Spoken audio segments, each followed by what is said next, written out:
그동안 잘들 계셨습니까? 올 가을은 전국적으로 아주 가뭄입니다.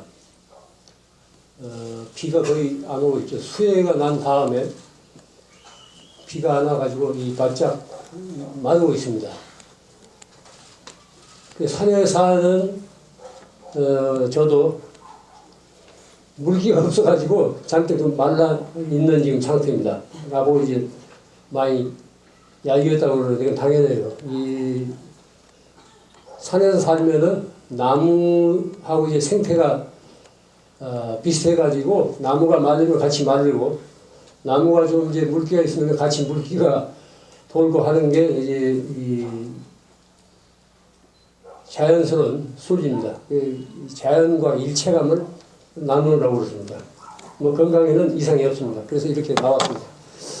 이 기상서 제가 이제 잘 요즘 발걸음이 뜸한데 안 나오버리다니까 나오기가 아주 머리 무겁네요. 음식 나오기가. 이제 그러다가 어느 날인가는 이제 안 나오게 되겠죠. 오늘은 농사에 대해서 얘기를 좀 하려합니다. 농사에 대해서. 부처님 당시, 다 이제 그 당시에 농사를 지었죠. 근데 수행자들은 농사를 짓지 않고 이제 남이 농사 지어놓은 걸 얻어 먹는 그런 게 처지였습니다.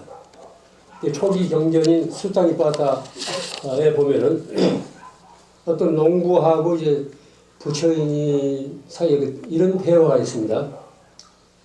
농사를 짓는 한 바라문, 이름은 바라드 바자예요. 한 바라문이 음식을 나누어주고 있을 때 음식을 받기 위해 한쪽에 서 있는 이 부처님을 보고 이렇게 얘기합니다. 사문이요. 그러니까 옛날에는 수행자한테 보도 이제 사문이라고 그랬습니다. 사문이요. 나는 밭을 갈고 씨를 뿌립니다. 밭을 갈고 씨를 뿌린 후에 먹습니다. 당신도 밭을 갈고 씨를 뿌리십시오. 갈고 뿌린 다음에 먹으십시오.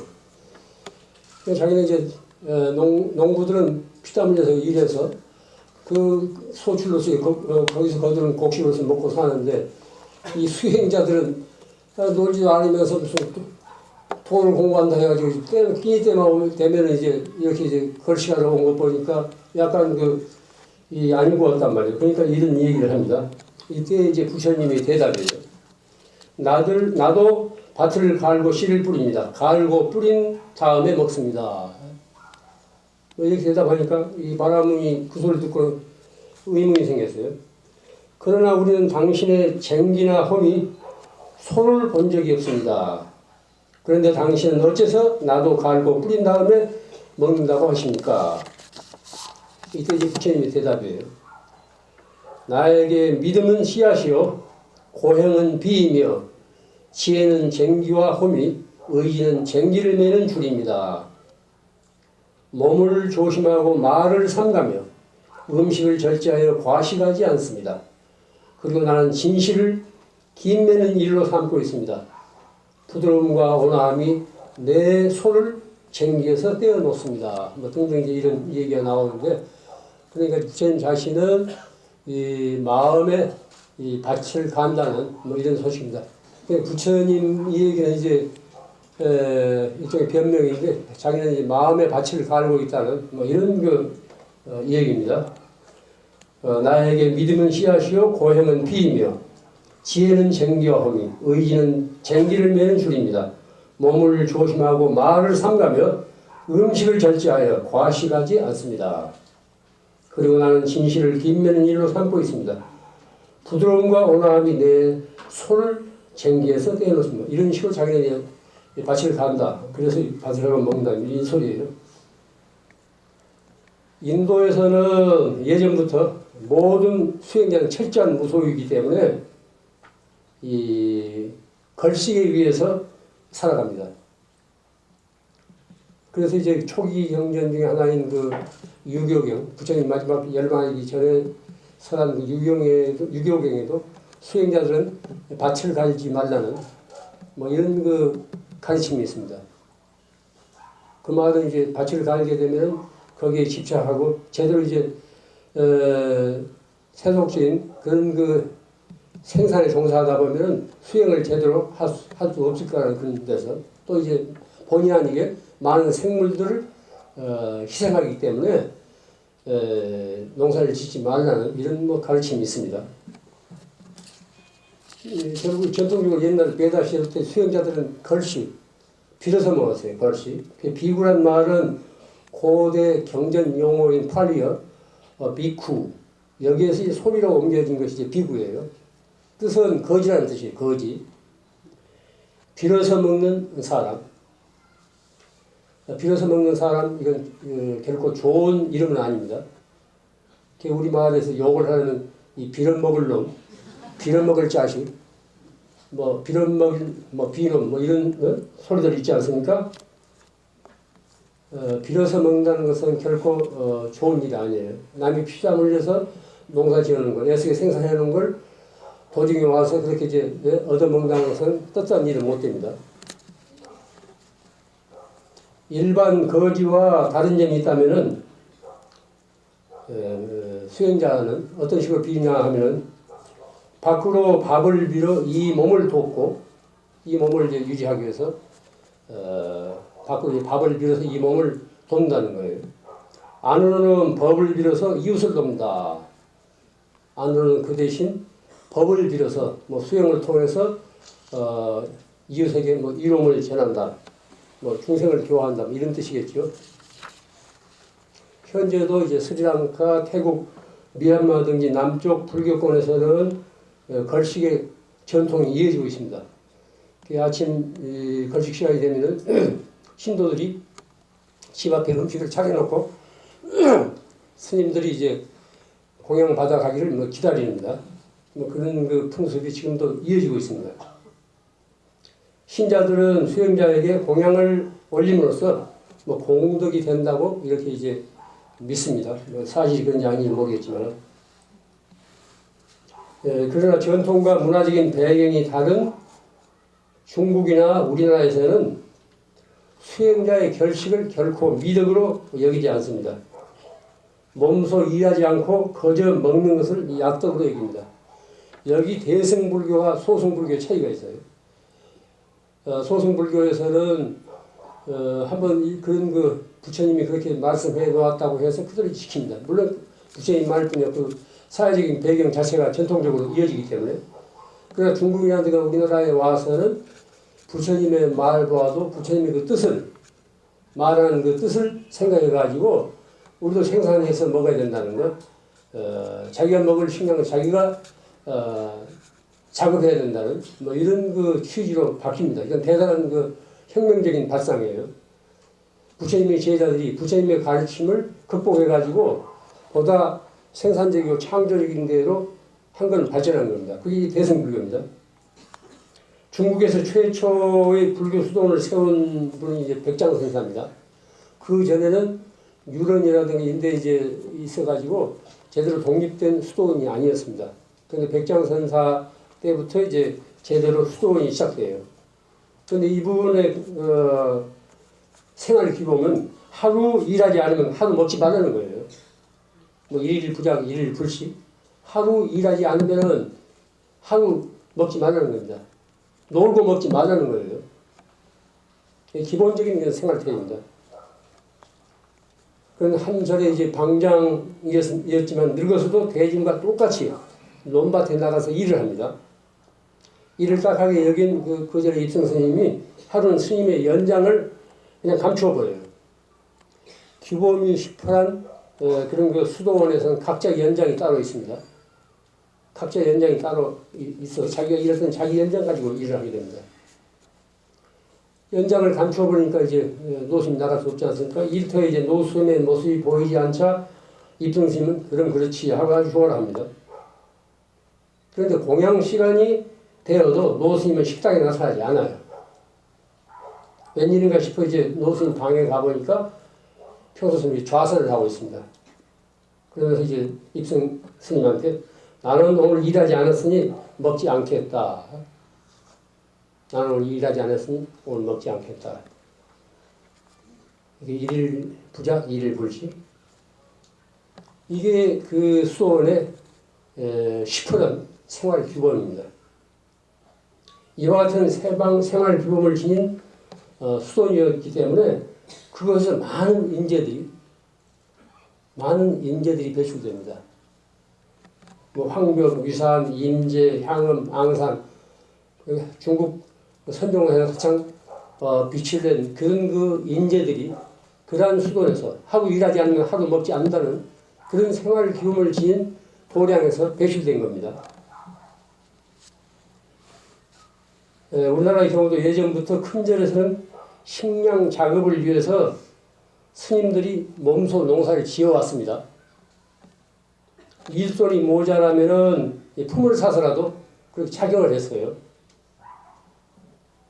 몸소 갈고 뿌린 다음에 먹는 것을 아주 따뜻한 일로 여겼습니다.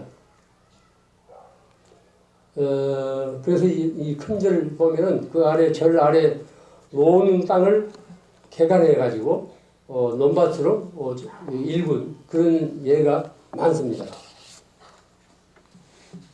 이런 상황이기 때문에 농사 짓는 사람들이 흘리는 땀을 귀하게 여길 줄 알았어요.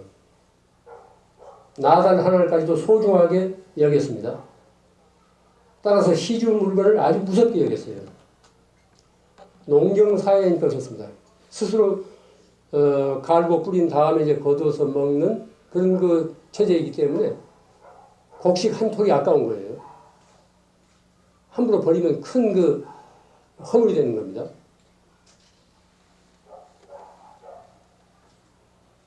따라서 시중 물건 자체를 무섭게 여긴 거예요. 이런 현상이 절마다 지켜졌습니다. 그 농경사회에서 벗어난 현재는 어떻습니까? 절이나 마을이나 다를 게 하나 없습니다. 모두 이제 쓰레기를 양산하고 있는 형편 아닙니까? 그렇기 때문에 예전같이 눈 밝은 수행자가 나올 수 없어요. 이 30, 40년, 50년 전만 절에서 오후에 늘 울력 시간이 있었습니다. 울력 시간에서 농사 짓고 이제 공동 작업하는 거예요. 단지 이것은 작물만 생산하는 작업이 아니라 그 일을 통해서 한 수원에서 하는 사람들의 어떤 일체감, 정신적인 일체감을 가지게 되는 겁니다. 그런데 이제 게을러 빠져가지고 일을 하려고 하지 않아요. 오히려 뭐 울력하는 것보다는 마을 일꾼 사서 일하는 것이 훨씬 경제적으로 이롭다고 이렇게들 생각하기에 이렇습니다. 그렇게 되면서부터 불교가 점점 쇠퇴해지고 있습니다. 그저 경전만 보고 기도만 하고 참선만 하면 다 되는 걸로 이렇게 착각하고 있지 않습니까? 그렇기 때문에 시중 물건 같은 것을 공허할 줄 모른다고 소리해요. 아까도 얘기했지만 절에서 울력은 첫째는 생산적인 노동인 동시에 둘째는 그 도량에 사는 대중으로서 어떤 일체감을 갖도록 합니다. 그 일을 통해서. 그런데 따로따로 앉아서 좌선만 하면 그 일체감을 가질 수가 없어요. 농사를 짓는 것은 물론 1차적으로 식량 작업을 위한 행위입니다. 한 걸음 나아가 농사는 흙을 가까이 하면서 흙에 지닌 덕과 그 질서를 생명을 움트고 자라게 하는 자연의 신비를 배우고 익혀야 합니다. 우리가 농사를 짓는다고 할 때 단지 먹을 것만 거기서 만드는 것이 아닙니다. 흙을 가까이 하면서 흙의 덕을 아는 듯 모르는 듯 우리 몸에 익히는 겁니다. 그래서 농사를 생명산업이라고 하지 않습니까? 생명산업. 농사일을 통해서 이웃과 서로 돕는 상생의 위대가 이루어집니다. 농사를 혼자 지을 수 없습니다. 다 품앗이를 해야 되고 어떤 그 관계가 있으면 서로 그걸 나눠야 되고 물줄기가 있으면 서로 그걸 나눠 가져야 되고 또 생명의 열매를 혼자 먹지 않습니다. 늘 함께 나누는 거예요. 이것은 결코 돈으로 따질 수 없는 이 대지의 은혜입니다. 농사를 지어본 사람은 이 대지의 은혜를 실감할 수 있어요. 사람은 땅에서 나는 곡식과 채소를 먹지 않으면 살아갈 수 없습니다. 휴대전화나 컴퓨터, 자동차는 결코 먹을 수 없는 물건이에요. 그건 생명이 없는 차디찬 쇠붙입니다. 이것만 가지고는 살 수가 없습니다.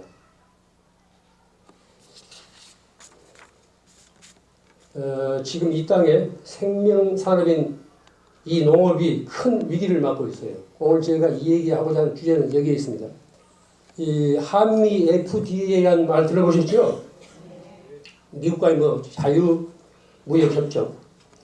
나도 이게 처음 뭔가 해가지고 건성으로 알았는데 몇 번의 이제 책과 문서를 뒤져보니까 눈이 번쩍 뜨여가지고 이게 보통 큰 일이 아닙니다.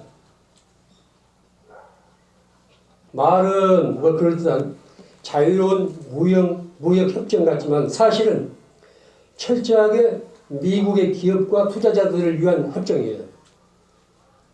이건 그럴듯한 보호주의입니다. 자유무역이란 뭐냐? 뭐 자유롭게 무역하는 거? 아닙니다. 정치 경제학적인 측면에서 보면은 강자의 보호주의예요. 강자의 보호주의. 한미 FTA를 추진한다는 것은 한마디로 무조건 개방해야 한다는 뜻이에요. 개방해야 한다는 거. 자료를 보니까 이렇게 나옵니다. 우리나라 대외 무역 의존도가 현재 70%를 넘어서고 있대요. 무역 의존도라는 말은 곧 대외 개방도를 얘기합니다. 우리가 대외 무역에 의존하고 있다는 것은 그만큼 우리가 이제 외국을 향해서 개방하고 있다는 거예요. 우리가 70%예요. 뭐 70% 이상이에요. 우리가 이제 개방을 70% 이상 하고 있는데 미국은 어떤가? 28%밖에 안 돼요.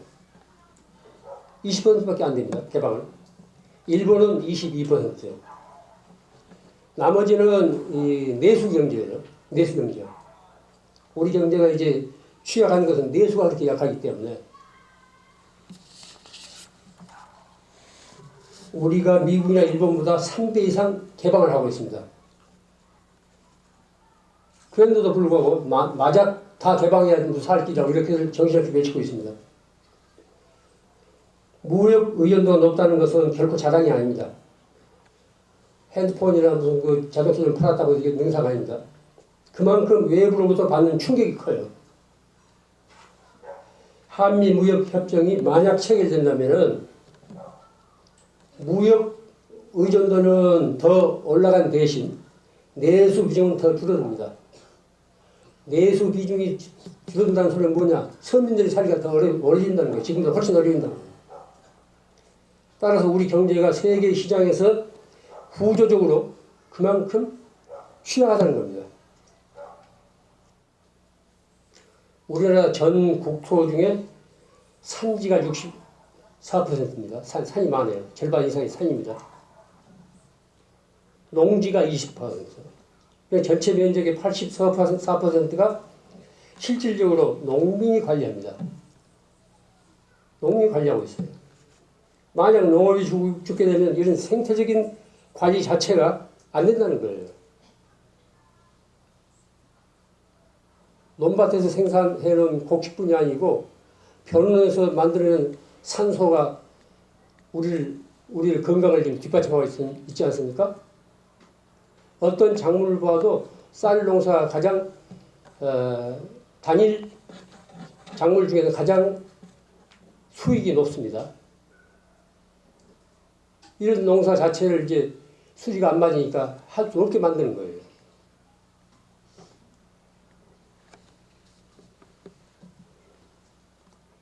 그러니까 단지 농사만 못 짓는 것이 아니라 이 생태적인 관리가 안 되기 때문에 우리가 살기가 더 훨씬 어려워집니다. 우리나라 한 기자가 일본의 통상장관입니다. 통상장관을 만나서 일본은 어째서 미국과 자유무역 협정을 맺지 않느냐고 물었습니다. 그 통상장관의 대답이에요. 우리는 아직 미국과의 자유무역 협정으로 인해서 피해를 입을 농민에 대해서 충분한 대책이 서 있지 않습니다. 미국과 만약 자유무역 협정이 체결되면은 농민에 대한 어떤 보호 장치가 아직 서 있지 않다는 거예요. 그러면서 농민들도 살아야 하지 않습니까? 거기에 대해서 합리적인 방안이 아직 없기 때문에 우리는 못합니다. 이렇게 이제 이 통상장관이 말하더래요. 자국 국민의 보호를 먼저 의식하는 것입니다. 지금 정부에서는 할 일도 많을 텐데 무엇 때문에 손해볼 짓을 서둘러서 하는지 그 속내를 아무도 모릅니다. 이 세계은행 연례보고서라는 게 있는 모양입니다. 저도 최근에 이거 알았는데요. 작년 보고서에 이런 구절이 실려 있답니다. FTA를 미국형과 EU형으로 크게 나눈대요. 이 FTA, 그러니까 자유무역 협정을 미국형과 유럽형, EU형으로 이제 크게 나누는데 미국과의 FTA가 가장 잔인하고 아주 참혹한 FTA라고 기록하고 있대요. 생명산업인 농업을 단순히 경제성만 가지고 손익을 따져서는 안 됩니다. 농업과 농촌은 우리들 존재의 터전이에요. 영혼의 고향입니다. 명절 때만 보십시오. 길을 쓰고 목숨을 내걸고 고향으로 가지 않습니까? 거기 농촌과 농민이 있기 때문에 우리가 그렇게 갑니다. 농촌과 농민이 사라지면 그렇게 갈 일이 없어져요. 그건 어떤 의미에서 우리 민족의 아주 막강한 에너지예요. 이제 농업 문제는 농민에게만 맡길 수 없는 절박한 기로에 서 있어요. 우리 농민의 수는 전체 인구의 7%밖에 안 됩니다. 350만. 그나마 이들은 대부분 60 전후의 노인들이에요. 농촌에서 아이 우는 소리가 이제 사라진 것은 어제 오늘 일이 아니다. 벌써부터 아이 우는 소리가 없어요. 농촌에, 시골에 가봐도. 이것은 미래가 없다는 소식입니다. 이와 같은 추세로 가면은 우리 농업 인구는 10년 안에 인구 통계에서 사라질지도 몰라요. 농업 문제를 농민에게만 맡길 수 없는 당위성이 바로 여기에 있습니다. 이 땅에서 농업이 막을 내리면은 생태 환경도 함께 무너져서 우리가 살 수가 없습니다. 이 땅에서 생명의 농업을 말살하려는 한미 자유무역 협정은 어떤 일이 있어도 우리가 막아야 해야 돼요. 또 우리의 사명입니다. 이 시대 이 지역에 살고 있는 사람들의 사명이라고. 남의 나라 식량의 식민지가 되도록 내맡겨서는 안 됩니다. 이 땅을 의지해 살고 있는 모든 생명을 위해서 끝까지 우리가 막아내야 합니다. 오늘 얘기는 이만 마치겠습니다.